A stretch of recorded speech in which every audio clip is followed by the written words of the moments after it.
자비로운 아버지 하나님, 이 아름다운 안식일 아침 저희가 주님을 예배하러 모였사오니 이곳에 강림하셔서 저희의 기도와 찬양과 경배를 받아 주시옵소서.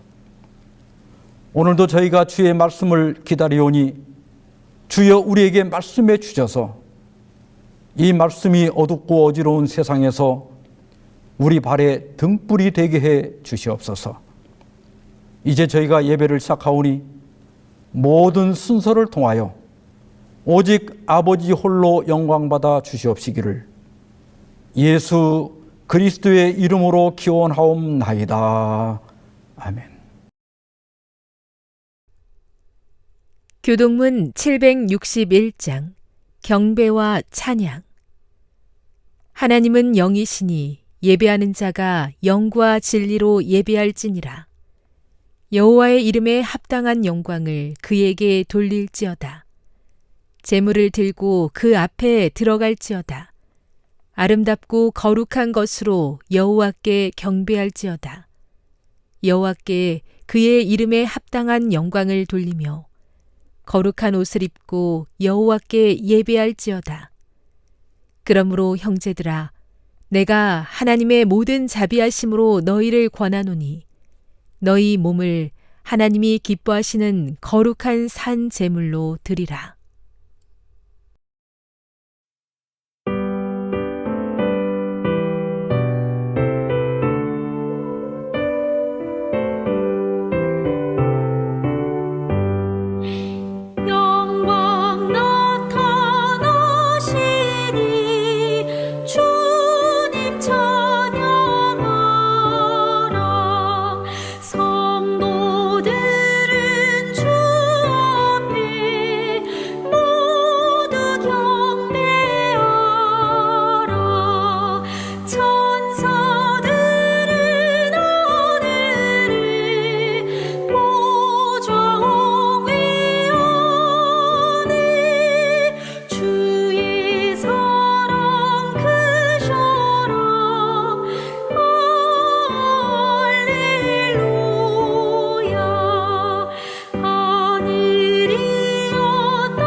그 선한 힘에 고요히 감싸여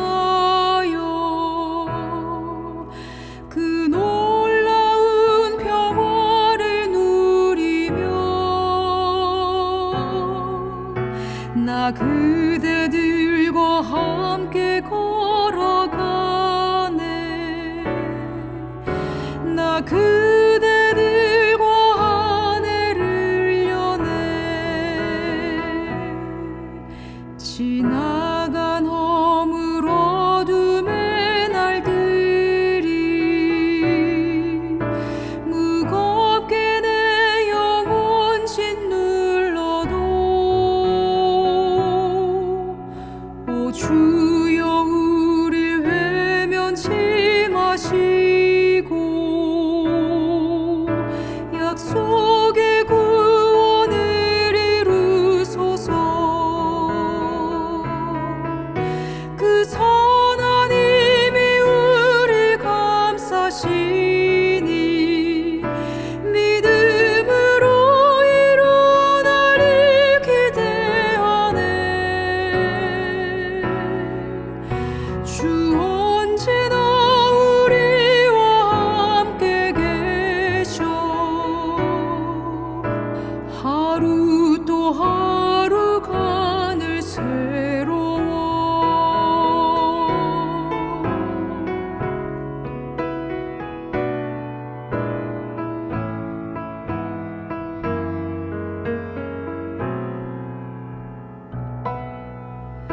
주께서 밝히신 작은 불꽃이 어둠을 헤치고 타오르네.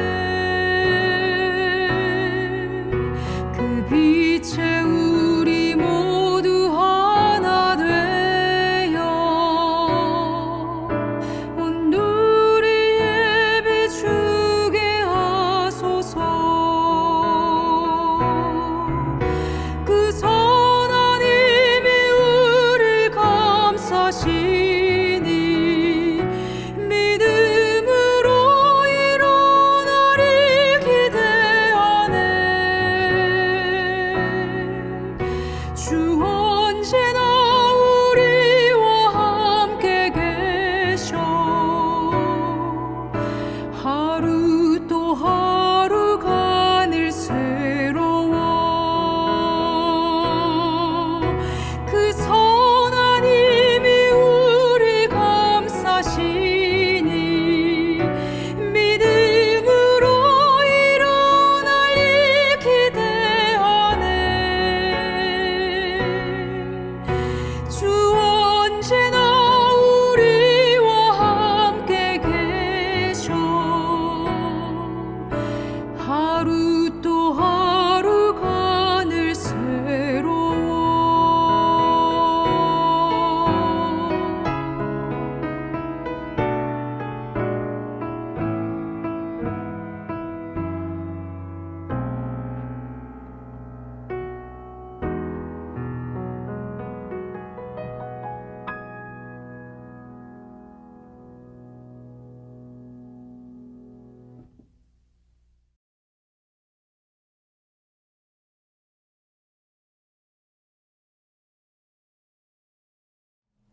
먼저 하나님의 말씀 사무엘상 1장 10절과 11절을 제가 봉독하겠습니다. 한나가 마음이 괴로워서 여호와께 기도하고 통곡하며 서원하여 이르되 만군의 여호와여 만일 주의 여종의 고통을 돌보시고 나를 기억하사 주의 여종을 잊지 아니하시고 주의 여종에게 아들을 주시면 내가 그의 평생에 그를 여호와께 드리고 삭도를 그의 머리에 대지 아니하겠나이다. 서울대 명예교수이며 국민 수필가로 알려진 고 피천득 선생님이 쓴 엄마라는 수필이 있습니다. 10살 때 돌아가신 어머니를 추억하며 썼다고 하는데요. 일부만 읽어보겠습니다. 엄마가 나의 엄마였다는 것은 내가 타고난 영광이었다. 내게 좋은 점이 있다면 엄마한테서 받은 것이요. 내가 많은 결점을 지닌 것은 엄마를 일찍 잃어버려 그의 사랑 속에서 자라나지 못한 때문이다. 내가 새 한 마리 죽이지 않고 살아온 것은 엄마의 자애로운 마음이요. 햇빛 속에 웃는 나의 미소는 엄마한테서 배운 웃음이다. 피천득 선생님은 엄마와 함께한 기간이 10년도 채 되지 않았지만, 그러나 지금의 나를 만든 것은 엄마였다고 말하고 있습니다.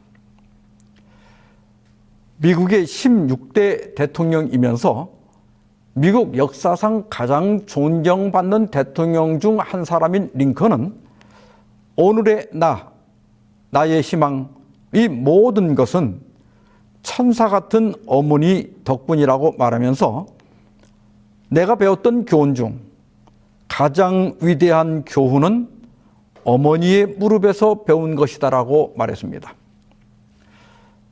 링컨은 가난한 농부의 아들로 태어나 정규 교육도 제대로 받지 못했고, 그가 9살 때 어머니마저 우유병으로 사망했습니다.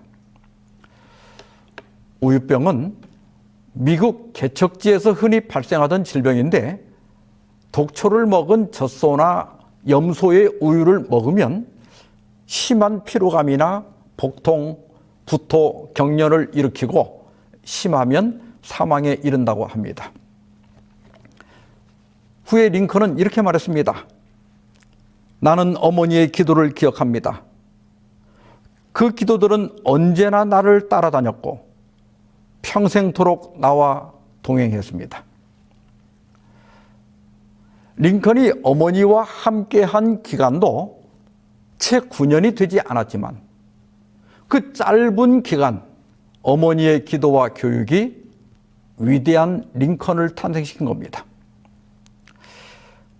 오늘부터 사무엘서를 가지고 수회에 걸쳐서 말씀을 드리고자 합니다. 사무엘은 이스라엘이 신정체제에서 왕정체제로 전환되는 과도기에 막중한 임무를 맡은 마지막 사사였습니다. 또한 향후 왕정체제의 두 주역인 사울과 다윗에게 기름을 부어 히브리 왕정 국가를 수립하고 그 왕국의 기본 원칙들을 수립하는 데 큰 기여를 했습니다. 사무엘서는 본래 히브리어 필사본에서는 한 권으로 되어 있었습니다.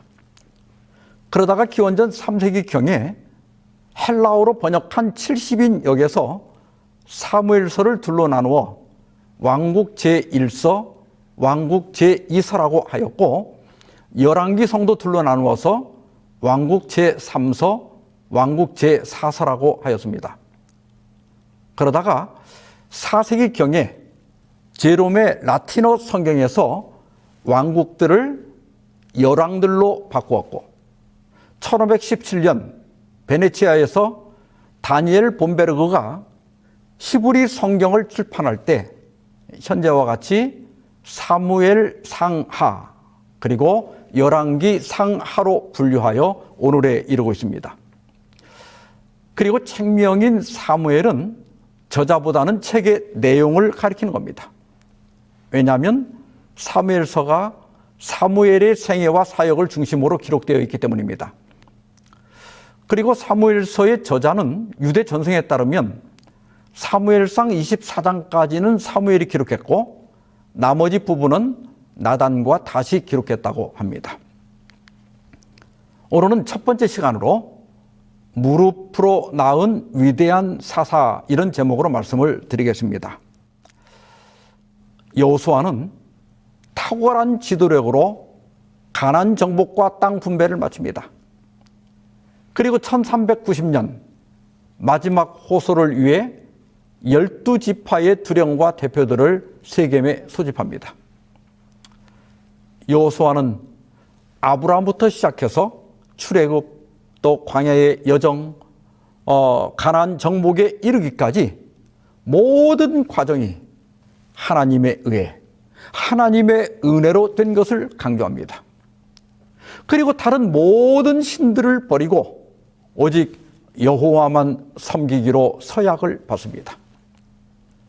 그리고 상수리 나무 아래 증거의 돌을 세워 백성들이 그 서약을 영원히 기억하게 합니다. 그리고 110세에 죽어 장사됩니다. 그리고 사사시대가 시작됩니다. 그런데 사사기 1장은 이스라엘 백성들이 분배받은 땅에서 가나안 거주민들을 쫓아내지 못했다는 말씀이 수영구처럼 반복됩니다. 유다가 쫓아내지 못했고, 베냐민도 쫓아내지 못했고, 므낫세도 쫓아내지 못했습니다. 그리고 에브라임도, 스불론도, 아셀도, 납달리도 쫓아내지 못했습니다. 어느 날 이스라엘 백성들이 성막이 있는 실로 근처에서 큰 집회를 갖고 있었습니다. 그때 여호와의 사자가 길갈에서 올라왔습니다.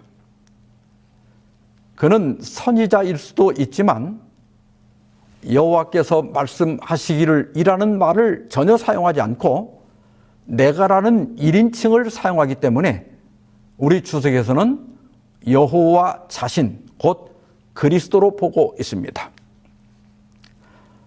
너희는 이 땅의 주민과 언약을 맺지 말며 그들의 제단들을 헐라하였거늘 너희가 내 목소리를 듣지 아니하였으니 어찌하여 그리하였느냐. 그러므로 내가 또 말하기를 내가 그들을 너희 앞에서 쫓아내지 아니하리니 그들이 너희 옆구리에 가시가 될 것이며 그들의 신들이 너희에게 올무가 되리라 하였노라. 이스라엘 백성들이 가나안 주민들을 완전히 쫓아내지 않은 것에 대한 준엄한 책망이었습니다. 하나님께서는 가나안의 주민들을 모두 내쫓으라고 명령하셨습니다. 지금 시각으로 보면 비윤리적인 인종 청소처럼 보일지도 모릅니다. 그러나 여기에는 두 가지 이유가 있습니다. 첫째는 당시 이스라엘 백성들은 가나안 주민들에 대한 하나님의 심판을 대행하고 있었습니다. 일찍이 하나님께서 아브라함과 피 언약 혹은 쪼갠 고기 언약을 맺으실 때 네 자손은 4대 만에 이 땅으로 돌아오리니 이는 아무리 족속의 죄악이 아직 가득 차지 아니함이니라 말씀하셨습니다. 하나님께서 일방적으로 가나안 주민들을 추방하고 이스라엘 백성들에게 가나안 땅을 준 것이 아닙니다. 하나님께서는 가나안 주민들의 죄악을 400년 동안이나 참아오셨습니다. 그러나 그들은 하나님으로부터 완전히 등을 돌렸고 더 이상 회개할 가능성이 없었습니다.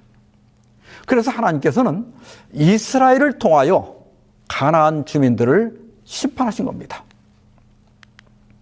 둘째는 이스라엘 백성들이 하나님의 심판을 초래한 가나안의 종교나 그들의 죄악을 본받지 않게 하기 위해서였습니다. 하나님은 그때나 지금이나 진리와 거짓이 섞이는 것을 싫어하시고 사람의 계명이 하나님의 계명을 대신하는 것을 혐오하십니다. 잘못된 믿음이 사람을 구원할 수 없기 때문입니다. 그래서 레위기 19장 19절에서 이런 교훈을 주셨습니다. 너희는 내 규례를 지킬지어다.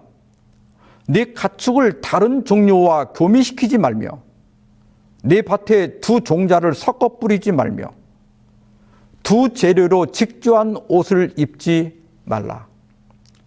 그리고 신명기 22장 9절로 11절에서도 네 포도원에 두 종자를 섞어 뿌리지 말라. 너는 소와 나귀를 결의하여 갈지 말며 양털과 배실로 섞어 짠 것을 입지 말지니라. 이러한 규례들은 하나님께서 종류대로 창조하신 창조의 질서를 유지하기 위한 것이기도 하지만 여기서는 하나님의 백성들이 거룩하고 구별된 백성으로 살아가야 할 것을 기억하게 하기 위한 것입니다. 이스라엘 백성들이 애굽을 나와 가나안에 도착했을 때 거기는 헷족속을 비롯해서 아모리, 가나안, 브리스, 히위, 여부스, 기르가스 등 7족속들이 살고 있었습니다. 이들은 모두 노아의 아들인 함의 후손들입니다. 그러나 세월이 흐르면서 그들은 하나님을 완전히 잊어버렸고 대신 바알과 아스타로 신앙에 깊이 빠져버렸습니다. 또한 어린아이들을 희생제물로 바치고 음란한 종교의식을 행하는 등 돌이킬 수 없는 죄악에 빠져 있었습니다. 하나님께서는 이러한 죄악들로부터 하나님의 백성들을 완전히 격리하고자 했습니다. 그러나 이스라엘 백성들은 가나안 거민들을 다 쫓아내지 않았습니다. 어떤 이유가 있었겠죠. 그러나 불순종의 대가는 참혹했습니다. 그들은 이스라엘의 옆구리에 가시가 되고 그들의 신들은 올무가 될 것이었습니다. 이 책망을 듣고 그들은 소리 높여 울었습니다. 그래서 그곳을 복임, 곧 통곡하는 자들이라고 하였습니다. 그러나 그것은 진정한 회개가 아니었습니다. 성경 주석은 이렇게 말합니다. 그것은 수치의 눈물이었지 온전한 회개의 눈물은 아니었다. 그때 이후로 그것은 시리와 수치의 눈물을 상기시키는 이름이 되었다. 이와 연관된 장소와 사건은 오늘날 예루살렘에 있는 통곡의 벽을 생각나게 한다. 복임에서 이런 경험을 했던 히브리인들처럼 오늘날에도 많은 사람은 회개의 설교의 마음이 녹지만 새로운 주영에 던져지기 전에 이내 딱딱해진다. 이것은 사사기 전체 요약입니다. 이스라엘 백성들이 불순종합니다. 그러면 하나님께서 보호하시는 손길을 거둡니다. 주변에 있는 대적들이 일어나서 이스라엘을 괴롭힙니다. 이스라엘 백성들은 울며 하나님의 도움을 구합니다.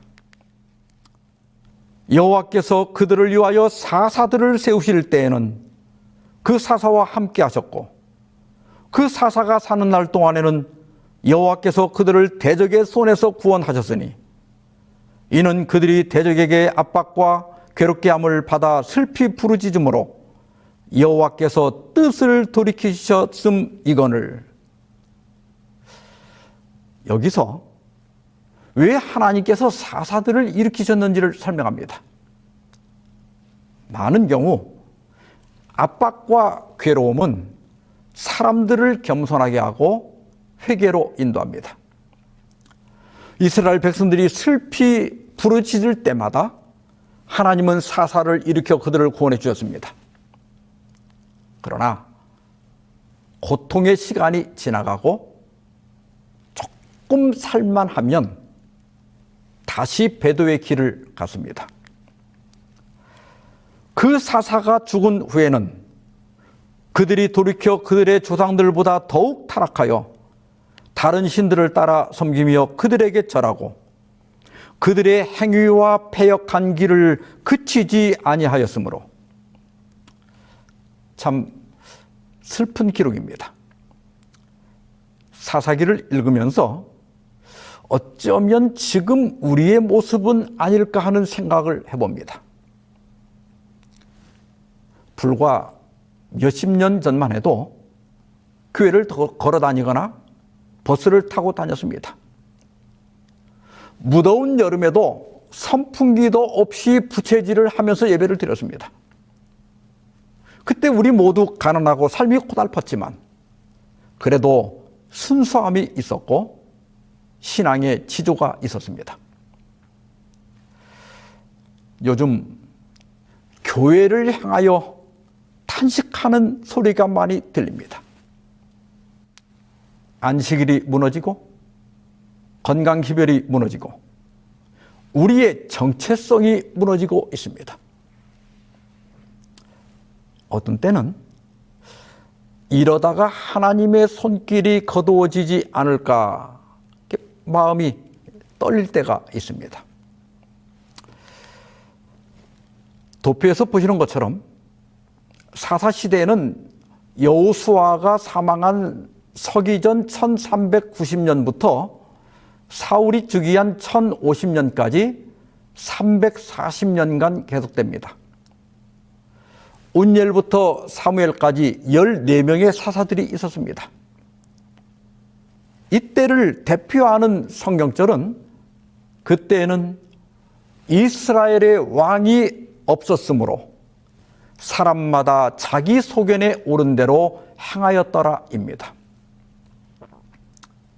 사실은 왕이 없는 것이 문제가 아니라 하나님의 말씀을 무시하고 하나님을 버린 것이 문제였습니다. 이제 사무엘상 1장을 펴겠습니다. 사무엘서는 이렇게 시작합니다. 에브라임 산지 라마다임 소빔에 에브라임 사람 엘가나라 하는 사람이 있었으니 그는 여로함의 아들이요 엘리후의 손자요 도후의 증손이요 숲의 현손이더라. 라마다임 소빔은 엘가나의 현조인 숲 사람의 쌍둥이 고지대라는 뜻입니다. 베냐민 지역에 있는 라마와 구분하기 위해서 1절에서는 이렇게 말했고 19절과 2장 11절에서는 그냥 라마라고 하였습니다. 엘가나는 역대상 6장에 보면 고핫 족속의 레위인입니다. 그런데 여기서 에브라임 사람이라고 한 것은 그들이 에브라임 지역에 살고 있었기 때문입니다. 엘가나에게는 두 아내가 있었는데 먼저는 한나와 결혼했지만 자식을 낳지 못하자 분인날을 얻어서 자식을 낳은 것 같습니다. 이러한 중혼은 당시 관습상 윤리적인 문제가 없었기 때문에 하나님께서도 정죄하지 않으셨습니다. 그러나 중혼은 하나님의 뜻이 아니었습니다. 아브라함도 하나님의 약속을 기다리지 못하고 애굽인 여종 하갈을 취하여 이스마엘을 낳았습니다. 그 결과가 어떻게 되었습니까?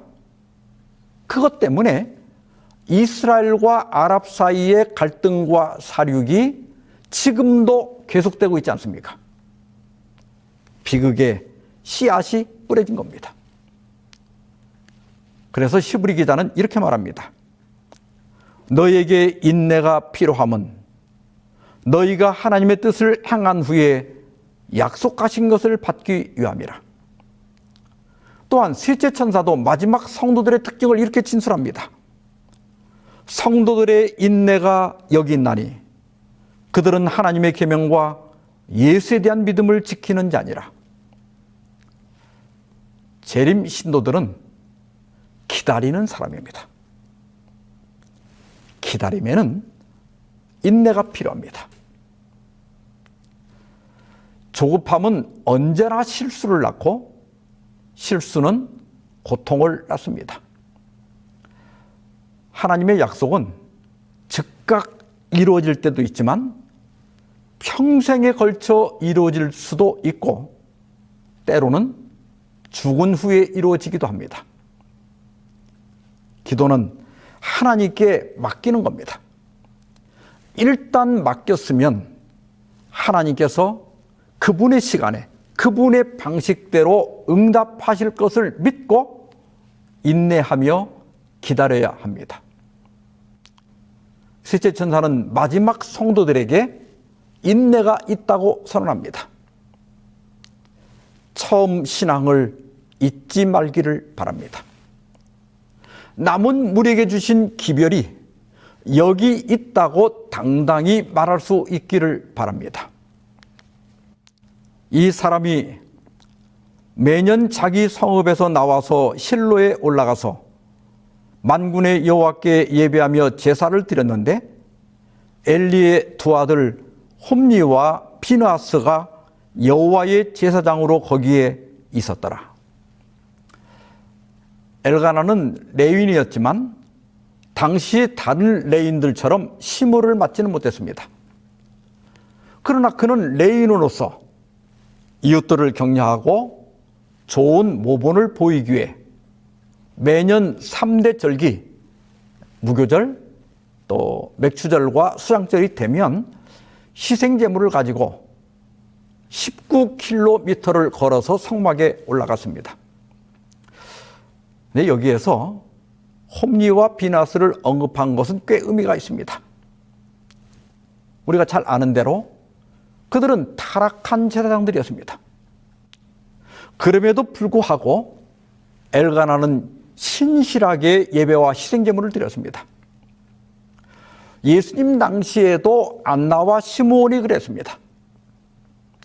이것이 사람이 아니라 오직 그리스도를 바라보며 신앙하는 사람들의 모습입니다. 하나님께서 교회를 세우셨고 교회의 머리는 예수 그리스도입니다. 예수님만을 바라보며 신앙하는 사람은 사람의 행동 거지에 따라 신앙이 흔들리지 않습니다. 엘가나가 제사를 드리는 날에는 제물의 분깃을 그의 아내 브닌나와 그의 모든 자녀들에게 주고 한나에게는 갑절을 주니 이는 그를 사랑함이라. 그러나 여호와께서 그에게 임신하지 못하게 하시니. 제사를 드린 후에 그 제물의 분깃을 가족들에게 나누어 주었다는 것은 이것이 화목제물이었음을 의미합니다. 화목제는 제물을 하나님과 제사장과 예배자 가족이 함께 나누는 제사입니다. 하나님께는 그 내장에 덮인 기름과 또 콩팥과 간 등을 화제, 즉 불살라 드렸습니다. 제사장은 가슴과 오른쪽 뒷다리를 가질 수 있었고 나머지는 예배자와 그의 가족이 기쁨의 제사 식사에서 먹었습니다. 엘가나는 고기를 가족 수대로 나누어서 고르게 이렇게 배분을 했는데 특히 한나에게는 두 몫을 챙겨줬습니다. 한나는 자식이 없었지만 마치 자식이 있는 것처럼 대우한 겁니다. 이것을 본 브닌나는 질투심에 격분합니다. 아니, 당신 뭐 하는 거예요? 나는 당신에게 아들과 딸을 낳아줬어요. 나는 하나님께 은총을 받고 인정받은 여자예요. 두 몫을 주려면 나에게 줘야지. 왜 자식도 못 낳는 저 여자에게 줍니까? 죄가 얼마나 많으면 애도 못 낳을까요? 매년 명절 때만 되면 이런 일이 벌어졌습니다. 그럴수록 브닌나의 질투는 더 강해졌고 그때마다 한나를 조롱하며 모욕했습니다. 마침내 한나도 더 이상 참을 수가 없게 됩니다. 그러나 온유하고 겸손한 한나는 브닌나와 싸우는 대신 울면서 잔치 자리를 떠나갔습니다. 남편이 와서 그녀를 위로하고 달래려고 애썼지만 소용이 없었습니다. 한나가 마음이 괴로워서 여호와께 기도하고 통곡하며 서원하여 이르되 만군의 여호와여 만일 주의 여종의 고통을 돌보시고 나를 기억하사 주의 여종을 잊지 아니하시고 주의 여종에게 아들을 주시면 내가 그의 평생의 그를 여호와께 드리고 삭도를 그의 머리에 대지 아니하겠나이다. 성품이 온유한 한나는 브닌나와 싸우는 대신 성소로 갔습니다. 그리고 하나님께 호소했습니다. 당시에는 이런 축제에서 취하는 일들이 종종 있었습니다. 엘리는 그녀가 취한 줄 알고 그거 언제까지 술주정을 하고 있을 작정인가? 술을 끊으라 이렇게 말했습니다. 한나가 대답하여 이르되 내 주여 그렇지 아니하니이다. 나는 마음이 슬픈 여자라. 포도주나 독주를 마신 것이 아니요 하나님 앞에 내 심령을 통한 것뿐이오니 당신의 여종을 악한 여자로 여기지 마옵소서. 내가 지금까지 말한 것은 나의 원통함과 격분됨이 많기 때문이다. 한나가 울면서 그러면서도 온유하게 말하는 것을 듣고 엘리는 깊은 감동을 받았습니다. 그는 성령에 감동하여 평안히 가라. 이스라엘의 하나님이 내가 기도하여 구한 것을 허락하시기를 원하노라고 말했습니다. 나 같으면 이런 때 어떻게 할까 생각해 보시기 바랍니다. 목사님의 말씀을 기도의 응답으로 받아들일까? 아니면 그냥 약간 위로가 되고 고마운 마음이 들까?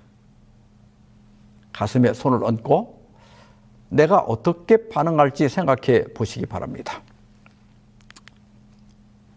이르되 당신의 여종이 당신께 은혜 입기를 원하나이다 하고 가서 먹고 얼굴에 다시는 근심빛이 없더라.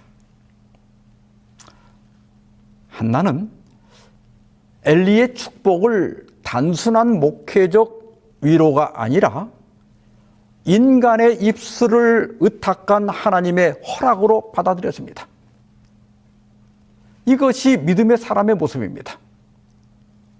이렇게 확 믿어버리면 아마 조금 생각해 보려던 하나님도 응답해 주지 않을 수가 없을 겁니다. 믿음은 그리스도를 어디든지 모셔올 수 있고 그리스도는 믿음이 있는 곳은 어디든지 영광을 나타내신다. 제가 오래전에 사무엘상 1장 18절을 읽다가 메모해 놓은 글입니다. 믿음이 있는 곳에는 어디든지 하나님의 영광이 나타났습니다. 마리아도 마찬가지입니다. 가브리엘 천사가 나타나 아직 결혼도 안 한 처녀가 잉태하여 아들을 낳을 것이라고 통보합니다. 마리아는 딱 한 가지만 묻습니다. 나는 남자를 알지 못하는 처녀인데 어떻게 이런 일이 있을 수 있습니까? 가브리엘은 하나님께는 불가능한 일이 없다고 대답합니다. 그러자 마리아가 뭐라고 말합니까? 마리아가 이르되 주의 여종이오니 말씀대로 내게 이루어지이다 하매 천사가 떠나가니라. 믿음이 있는 곳에 하나님의 영광이 나타나지 않은 적이 없습니다. 다만 즉시 이루어질 수도 있고 시간이 좀 걸릴 수도 있고 혹은 죽은 후에 이루어질 수도 있습니다. 여러분 믿으시기 바랍니다. 한나가 임신하고 때가 이름에 아들을 낳아 사무엘이라 이름하였으니 이는 내가 여호와께 그를 구하였다 함이더라. 사무엘의 뜻은 하나님이 들으셨다입니다. 요즘 과학적 사고를 가진 사람들은 어쩌면 한나가 기도한 시기와 잉태한 시기가 우연히 맞아떨어졌다고 생각할지도 모릅니다. 그러나 한나는 자신이 구하였고 그 기도에 대한 응답으로 아들을 주셨다고 믿었습니다. 하나님이 들으셨다. 따라서 한나는 아들의 이름을 부를 때마다 자기의 서원을 기억할 수 있었습니다. 그 사람 엘가나와 그의 온 집이 여호와께 매년제와 서원제를 드리러 올라갈 때 오직 한나는 올라가지 아니하고 그의 남편에게 이르되 아이를 젖대거든 내가 그를 데리고 가서 여호와 앞에 뵙게 하고 거기에 영원히 있게 하리이다 하니 이것은 한나가 사무엘을 단순한 자식이 아니라 하나님께 드릴 제물로 여겼다는 것을 의미합니다. 한나는 아들이 온전한 제물로 준비될 기간을 젖뗄 때로 여겼습니다. 당시 이스라엘 백성들은 일반적으로 3살 때 젖을 뗐습니다. 세자녀 지도법 194페이지입니다. 처음 3년은 작은 가지를 구부리는 시기이다. 어머니들은 이 기간이 지닌 중요성을 이해해야 한다. 기초가 놓여지는 때는 바로 이 시기이다. 현대 과학에서도 3살까지 뇌의 기본 구조가 형성된다고 알려져 있습니다. 이때까지 뇌가 성인의 80%까지 성장한다고 합니다. 3살까지 인생의 기초가 놓여지는 겁니다. 한나는 사무엘을 기도로 양육하면서 특별히 그의 생각이 만군의 하나님 여호와께 향하도록 지도했습니다. 사무엘이 위대한 사사가 될 수 있었던 것은 3살까지 한나에게서 받은 교육의 결과입니다. 그래서 사무엘은 한나가 배로 낳은 것이 아니라 무릎으로 낳은 아들인 겁니다. 한나가 이르되 내 주여 당신의 사심으로 맹세하나이다. 나는 여기서 내 주 당신 곁에 서서 여호와께 기도하던 여자라. 이 아이를 위하여 내가 기도하였더니 내가 구하여 기도한 바를 여호와께서 내게 허락하신지라. 그러므로 나도 그를 여호와께 드리되 그의 평생을 여호와께 드리나이다 하고 그가 거기서 여호와께 경배하니라. 주께서 내게 아들을 주셨으니 나도 아들을 주님께 드리되 그의 평생을 여호와께 드립니다. 이 얼마나 훌륭한 믿음입니까? 결국 어머니의 무릎에서 신정체제에서 왕정체제로 전환하는 과도기에 막중한 임무를 맡은 위대한 사사가 탄생하게 된 겁니다. 사랑하는 성도 여러분, 교회에 개혁이 필요합니까? 기도하시기 바랍니다. 우리에게 사무엘 같은 지도자가 필요합니까? 기도하시기 바랍니다. 교회가 부흥하기를 바라십니까? 기도하십시오. 우리 교회에 위기가 있습니까? 기도하시기 바랍니다. 우리 가정과 우리 사업에 어려움이 있습니까? 기도하십시오.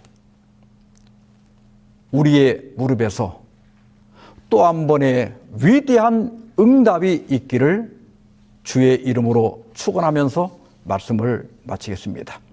기도하십시다. 자비로운 하나님 아버지, 사무엘서를 통해 오늘날 우리에게 필요한 교훈들을 들을 수 있게 해주셔서 감사합니다. 사사시대처럼 사람들이 자기의 소견에 옳은 대로 행하는 이때 우리로 주님을 찾게 하시고 모든 우상과 세속적인 것들과 불순종을 버리고 온전히 주님께 돌아가게 해 주시옵소서. 마지막 때에 우리에게 말씀을 주시고 또 선지자를 주셨으니 증언의 귀를 기울이게 하시고 말씀대로 사는 주의 백성들이 되게 해 주시옵시기를 예수님의 이름으로 기도하옵나이다. 아멘.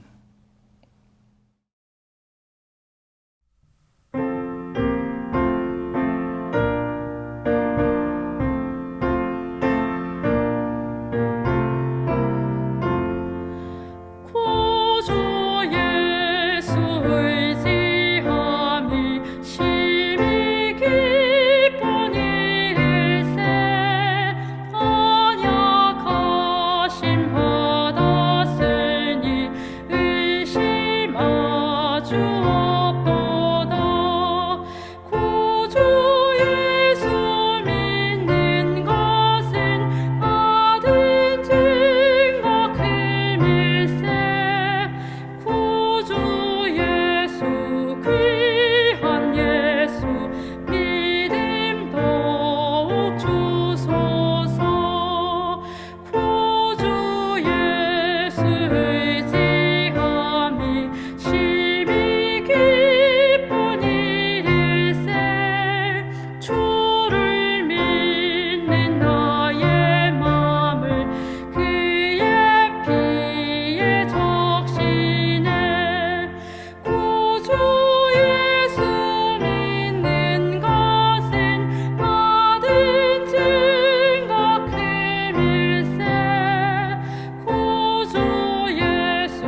이제는 하나님 아버지의 크신 사랑과 예수 그리스도의 은혜와 성령의 교통하심이 너희 무리와 함께 있을지어다.